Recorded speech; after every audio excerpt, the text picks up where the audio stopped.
इसहाक डार जो है वो एक इश्तिहारी मुजरिम है। इसहाक डार की वज़ीर आज़म, साबिक वज़ीर आज़म के जहाज़ पे जाना और फिर इस वक्त के वज़ीर आज़म के जहाज़ पे आना निज़ाम अदल जो है उसका मजाक उड़ाने के मुतरादिफ है।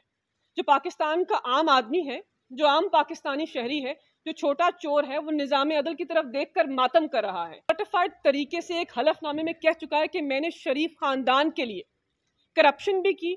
मता चोर या आम आदमी, आम साइलिन जो हैं वो कोर्टों में 2 दहाइयाँ रुलते हैं इंसाफ लेने के लिए, और पाकिस्तान के नौजवान जो हैं वो साजिश और मुदाखलत के बीच में जो सफ़र है उसको तय कर चुके हैं। आपको नहीं बता सकती, लेकिन ये बात ज़रूर है कि तहकीकात होनी चाहिए। चाहे इम्पोर्टेड वज़ीर आज़म का मनसब है, मनसब तो वज़ीर आज़म का है, सिक्योरिटी लैब्स तो बहुत बड़ा है। ये जो ऑडियो लीक्स के अंदर इंकशाफात हुए हैं ये पाकिस्तान के लिए बहुत तशवीशनाक है। सबसे पहली बात तो ये है कि वज़ीर आज़म हाउस की, इम्पोर्टेड वज़ीर आज़म क्यों ना हो लेकिन मनसब वज़ीर आज़म का है, उसकी सिक्योरिटी लैब्स जो है वो पाकिस्तान की आवाम के लिए और पाकिस्तान के सारे इदारों के लिए एक सवालिया निशान है। पहली बात तो ये। दूसरी बात जो आपने निशानदेही की, इससे वाज़ेह हो गया है कि ये इक़्तिदार की सियासत करते हैं। सेहत कार्ड जो पंजाब और खैबर पख्तूनख्वा की आवाम के लिए इमरान खान साहब ने आगे बढ़ाया, जिससे आम मुतवस्सित तबके से ताल्लुक़ रखने वाले पाकिस्तानी शहरी जो हैं उनकी इमदाद हुई, उस सेहत कार्ड को ख़त्म करने के लिए, सियासी पॉइंट स्कोरिंग करने के लिए चाचा और भतीजी जो हैं वो गुफ्तार कर रहे थे। पाकिस्तान की आवाम ने देखा है कि ये पाकिस्तान की आवाम से भी इंतकाम की सियासत करते हैं। इनकी सियासत का महवर सिर्फ इक़्तिदार है, ये सिर्फ अपने लिए सियासत करते हैं। और सेहत कार्ड जैसे बेहतरीन प्रोग्राम को ख़त्म करने का अंदिया देना पॉलिटिकल पॉइंट स्कोरिंग के लिए एक काबिल मुज़म्मत है, और इसकी जितनी मुज़म्मत की जाए उतनी कम है। लेकिन अच्छा हुआ कि सारे प्रोसेस के अंदर एक्सपोज हो गई मरियम नवाज़ की, उनके चाचा की और उनके ख़ानदान की पूरी सियासत। उसके बाद पेट्रोलियम मसनूआत के ऊपर भी वही बात है कि बाहर आकर बेहतरीन तरीके से पाकिस्तान की आवाम को गुमराह करती हैं, कहती हैं कि उनको तशवीश है, कहती हैं कि उनका दिल रोता है, उनको तकलीफ़ होती है, और वो इस फैसले के साथ नहीं खड़ी। अंदर चाचा को इसरार करती हैं कि चाचा जी आप इन पेट्रोलियम की मसनूआत को बढ़ाइए। तो इनके कॉलो फेल में तजाद है, झूठ है, आवाम को गुमराह करना लिखा है। तो इनकी किस्मत में अब सिर्फ पसपाई है, इनकी किस्मत में सिर्फ अब शिकस्त है। ये कुछ भी कर लें, कितनी भी ऑडियो कॉल्स को लीक कर लें, इमरान खान को पाकिस्तान की आवाम के सामने गिराने की कोशिश करें, लेकिन पाकिस्तान की आवाम, पाकिस्तान के बाशऊर नौजवान कह रहे हैं कि हम अपने हकीकी वज़ीर आज़म से मोहब्बत करते हैं। ये वो आदमी है जिसके बयानिए जो है उसके ऊपर हम इत्तफाक करते हैं। ये वो आदमी है जो पाकिस्तान की खुददारी के साथ खड़ा है। ये वो आदमी है जो पाकिस्तान की सालमियत के साथ खड़ा है। तो बहुत सारे और भी इंकशाफात हुए। एक और चीज़ के ऊपर बात करना चाहती हूँ कि चीफ इलेक्शन कमिश्नर जो है उनको फिलफौर अपने ओहदे से मुस्ताफ़ी होना चाहिए। जो गुफ्तगू वहाँ पर हुई, वुज़रा और इम्पोर्टेड वज़ीर आज़म एक तारीख दे रहे हैं जिस दिन इस्तीफ़ों की कबूलियत होनी है। चीफ इलेक्शन कमिश्नर उसी दिन जो ज़िमनी इंतखाबात है उसका शेड्यूल जारी करते हैं इस्तीफ़े कबूल करके। तो आप मुझे बताइए कि ऐसा आदमी जिसने पाकिस्तान के इलेक्शंस के निज़ाम के अंदर शफाफियत को आईनी तरीके से आगे बढ़ाना था, और उसने इनके साथ मिलकर पाकिस्तान तहरीक इंसाफ जो है उसके इस्तीफ़ों को पिक एंड चूज़ किया इनको सियासी बर्तरी देने के लिए, उस आदमी को हम इतने अहम आईनी ओहदे के ऊपर क्या फायज कर सकते हैं? ये एक बहुत तशवीश की बात है, सिर्फ हमारे लिए नहीं, पाकिस्तान के जमहूरी निज़ाम के लिए। इस वक्त पाकिस्तान के सियासी निज़ाम के अंदर रविश है। जिस आदमी ने वोट के तकद्दुस को बहाल करना है, उसी आदमी ने एक पार्टी के साथ मिलकर हमारे खिलाफ महाज बनाया हुआ है। इस वक्त उसके सामने एक अहम फैसला भी ज़ेरे गौर है, तोशाखाना का फैसला है। जब भी कोई फैसला दिया, आइन और कानून से मावरा दिया। अब जो फैसला देना चाहते हैं किसी की ईमा के ऊपर, किसी की चाहत के ऊपर, किसी की इंस्ट्रक्शन के ऊपर, वो फैसला भी आइन और कानून के मुताबिक शायद ना आए। पाकिस्तान की आवाम को पहले ही बता रहे हैं। तो बहुत तशवीशनाक है। पाकिस्तान के लिए एक नेशनल सिक्योरिटी, कौमी सलामती का इशू है।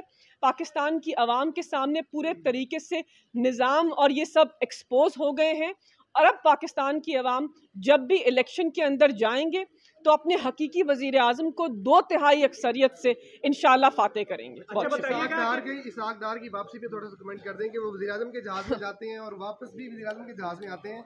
साथ साथ खान साहब की भी अभी एक ऑडियो लीक हुई है, थोड़ी देर पहले जारी की गई है, जिसमें वो मतलब प्लान बना रहे हैं। तो क्या कहेंगे, ऑडियो लीक्स का मामला तो बहुत आगे तक नहीं जा रहा। देखिए, सिर्फ पीपल्स पार्टी की ऑडियो लीक नहीं हो रही, तो देखना है कि मंजर आम पर कब वो चीज़ भी आती है। लेकिन सबसे पहले इसहाक डार के ऊपर बात कर लेते हैं। देखिए, इसहाक डार जो है वो एक इश्तिहारी मुजरिम है। इसहाक डार की वज़ीर आज़म, साबिक वज़ीर आज़म के जहाज़ पे जाना और फिर इस वक्त के वज़ीर आज़म के जहाज़ पे आना निज़ाम अदल जो है उसका मजाक उड़ाने के मुतरादिफ है। जो पाकिस्तान का आम आदमी है, जो आम पाकिस्तानी शहरी है, जो छोटा चोर है, वो निज़ाम अदल की तरफ देखकर मातम कर रहा है और कह रहा है ऐसा क्यों है कि बड़ा मुजरिम, अवाम का मुजरिम, मनी लॉन्ड्रर, चोर, जिसने अवाम के पैसों के जामिन होते हुए चोरी की, जो सर्टिफाइड तरीके से एक हलफनामे में कह चुका है कि मैंने शरीफ खानदान के लिए करप्शन भी की, मनी लॉन्ड्रिंग भी की, काजी फैमिली के नाम के ऊपर अकाउंट्स भी खुलवाए, जिसके असासों में 91% इंक्रीज हुआ 9 साल के अंदर। उस आदमी को तो आप सरकारी प्रोटोकॉल पे पाकिस्तान एयरफोर्स के जहाज पर लेकर आते हैं, उसको आप वजीर खजाना का हलफ उठवाते हैं, उसको जीनत बनाते हैं पाकिस्तान के ऐवान की। लेकिन छोटा चोर 20 साल पाकिस्तान की जेल में गुजारता है, मरता है, पता चलता है कि मेरा केस जो है वो बनता नहीं था और ख़त्म हो गया। ये निज़ाम अदल जो है उसके ऊपर एक बहुत बड़ा सवालिया निशान है।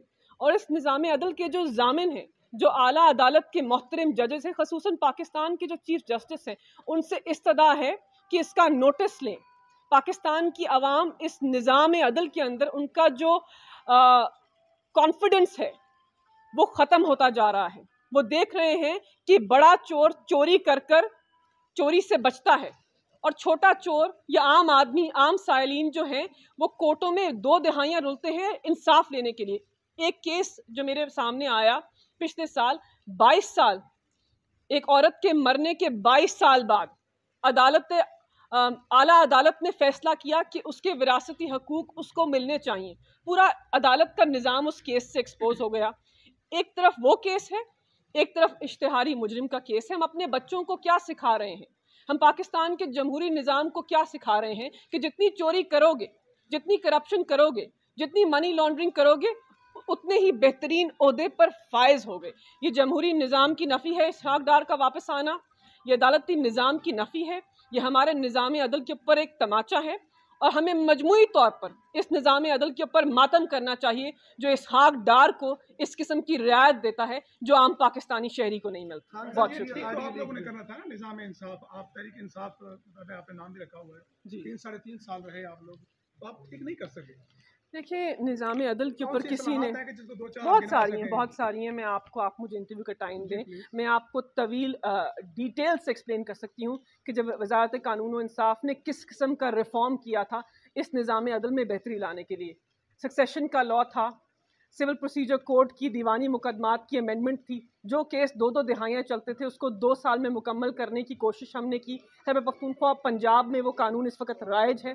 उसके साथ साथ क्रिमिनल प्रोसीजर कोड जो है, जो फौजदारी मुकदमात हैं, उसके अंदर इस्लाहात लाने का बहुत बड़ा पैकेज इमरान खान साहब ने जब असेंबली में पेश किया तो एक साजिश के ज़रिए एक वज़ीर आज़म को उसका रिफॉर्म एजेंडा मुकम्मल करने से पहले ही उसके मनसब से हटा दिया गया।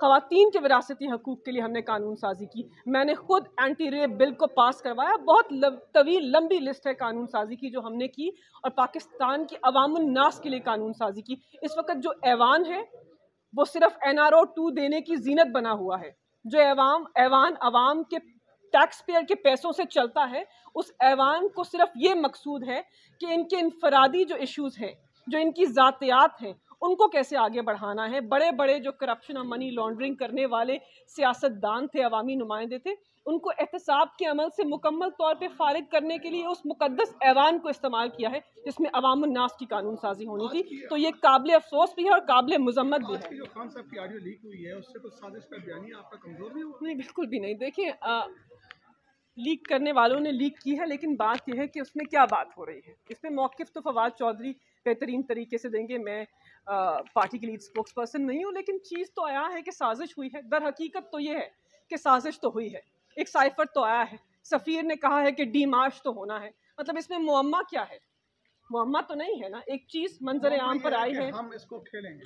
देखिए एक सियासी गुफ्तगू हो रही, प्रिंसिपल्स और उसमें कितनी तस्दीक है, उसको कितना जोड़ा गया है, कहाँ से उठाया गया है, मैं नहीं जानती कि ऑडियो टेप के अंदर कहाँ कहाँ से चीज़ें मिलाई गई हैं, क्या वो फुल ऑडियो टेप ठीक है। वो सब चीज़ें मंजर आम पे आनी है। पाकिस्तान तहरीक इंसाफ का ऑफिशियल मौक़िफ़ आपके पास आएगा, फवाद चौधरी साहब खुद देंगे। जितना मैंने उसको सुना है, मुझे तो लगता है कि तस्दीक पर तस्दीक हो रही है, बता रहे हैं सबको। और पाकिस्तान के नौजवान जो हैं वो साजिश और मुदाखलत के बीच में जो सफ़र है उसको तय कर चुके हैं। पूछिए किसी आम नौजवान से, क्या तुम्हारे वज़ीर आज़म को मुदाखलत से हटाया था या साजिश से हटाएगा, बताएगा साजिश से हटाया था। तो इन चीज़ों में कोई बात नहीं। मलिका बुखारी साहब, लास्ट क्वेश्चन, जो वज़ीर आज़म हाउस की ऑडियो लीक हुई है उससे पीटीआई स्पेशली बहुत ज़्यादा उसको इस वक्त उठा रही है, उजागर कर रही है। तो आने वाले दिनों में क्या लगता है, इन्वेस्टिगेशन तहकीकात जब होंगी तो क्या लग रहा है, मामलात की जानिब बढ़ते हुए दिखाई दे रहे हैं? देखिए, मैं तहकीकात में क्या मंजर आम पर आएगा वो तो आपको नहीं बता सकती, लेकिन ये बात ज़रूर है कि तहकीकात होनी चाहिए। चाहे इम्पोर्टेड वज़ीर आज़म का मनसब है, मनसब तो वज़ीर आज़म का है, सिक्योरिटी लैब्स तो बहुत बड़ा है, 130 घंटे की रिकॉर्डिंग है, डार्क वेब पे बिक रही है रिकॉर्डिंग कितने लाखों डॉलर में। तो ये तशवीशनाक है एक मजबूत जमहूरी निज़ाम के लिए, एक न्यूक्लियर पावर्ड स्टेट के लिए, एक बहुत बड़ी अफवाज रखने वाले मुल्क के लिए। तो इसके ऊपर बहुत सारी चीज़ें जो हैं वो सवाल बनकर आई हैं और इसकी तहकीक मुकम्मल होनी चाहिए कि किस तरह इतना बड़ा सिक्योरिटी लैप्स हुआ। जो चीज़ें सामने आई उससे तो एक्सपोज हो गए पाकिस्तान मुस्लिम लीग नवाज, तो एक्सपोज हो गए, लेकिन जिस तरह हुआ आई थिंक उसकी पूरी तहकीक होनी चाहिए और इस चीज़ को पाए तकमील तक पहुँचना चाहिए। वज़ीर आज़म हाउस का अगर महफूज नहीं तो फिर कौन सी जगह महफूज है, आप बताइए।